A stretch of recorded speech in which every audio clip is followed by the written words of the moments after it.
Hi, my name is Michael Nunneley, and welcome to the final episode of The Art of Making Comics.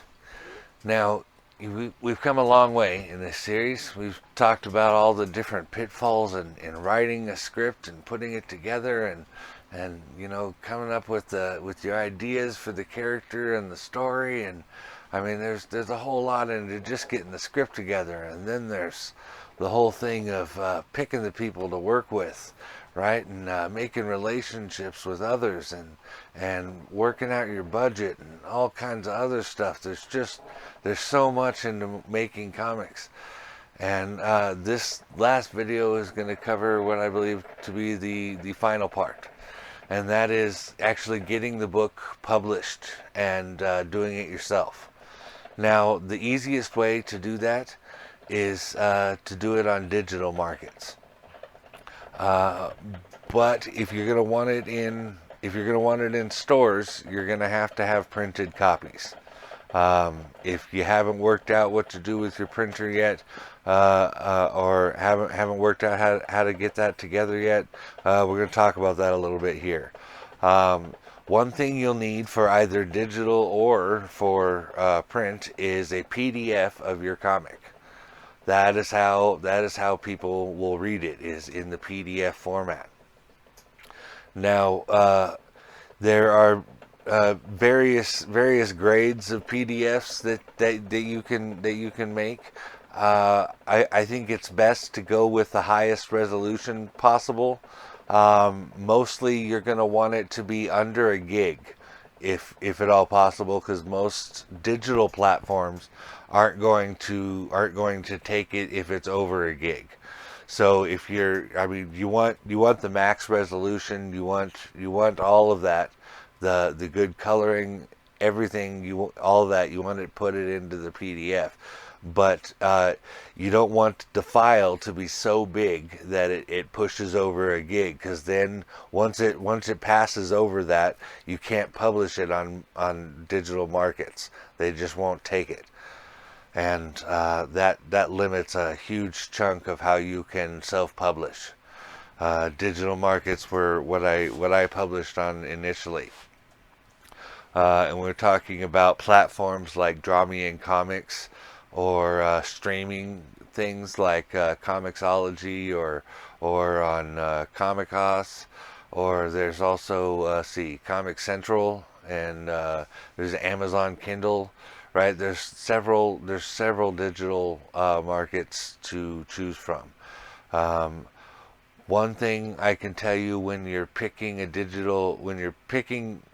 digital platforms, and you're picking your pricing and all of that, try to consider this. When someone buys a comic, right? When someone buys a comic and they say, okay, I got this in my hand, I can hold it. If the person who published this no longer has the rights to it, I still have this, regardless of what happens to anybody, anywhere, at any time. I own this book. There are definite advantages to having physical copies. So, in my personal opinion, I chose to drop the price of the digital comics considerably, because while they are convenient, they can be read on multiple platforms, on your tablets, your phones, on your computer, whatever. They're not something you can physically take with you, and they can be lost. You know what I mean? Like, say if you don't keep all your digital comics on a drive, or if all your digital comics are through a subscription service where you're not actually downloading a physical PDF that someone can take with them. There are disadvantages, and for that reason, I charge about half of what I would normally charge for a digital comic, and I've gotten fairly decent sales with that.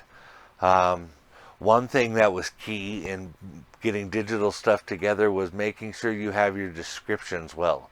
You want to have a good solid pitch together, describing what happens in the comic and overall what's going to happen with the series, because you're going to need to explain that on these digital platforms when you go to upload your comic. As far as printing comics, once you have your comics printed, you I I have found it is best to take the comic books into the shops personally. I save myself a little bit of walking work by calling up shops and saying, "Hey, do you take independent comics? Will you sell them there?" And if they say yes, bring them on in. Then I know I'm not wasting gas or time going in there. I at least have a chance to pitch them that way. So that was one way I saved myself a little bit of effort. But there's nothing that beats going in and selling your books yourself. Going in and saying, "Look, man, this is what I got going on. You can answer any of their questions. Have a plan for the future. If you only have just the one book, then make sure they know that. Make sure that this is your one thing. Like for instance, I had to go in there and explain that, look, yeah, I have these comics here, but there's a whole lot more coming. This is like an ongoing universe and stuff. And had I tried to do that over the phone, I don't think it would have worked as well. I wouldn't have been as successful. And in fact, how I did it worked so well that one of those stores is now investing in making Omen comics. So, I mean, going there and doing this yourself, making it that personal outreach there, will definitely be a huge advantage in getting your books into stores. Well, guys, that's about the end of the making comics process. You just got to keep pushing it. After that, you gotta try to go to conventions. You got to try to go to signings. It's all about publicity after that. But that's about the process. Like I said from the beginning, from when you first got the idea to getting the books into shops, and that's how you do it. I hope that was helpful. And it's been a whole lot of fun doing this with you guys. We'll still be around, just won't be doing this series anymore. You guys have a good one. Live long and prosper.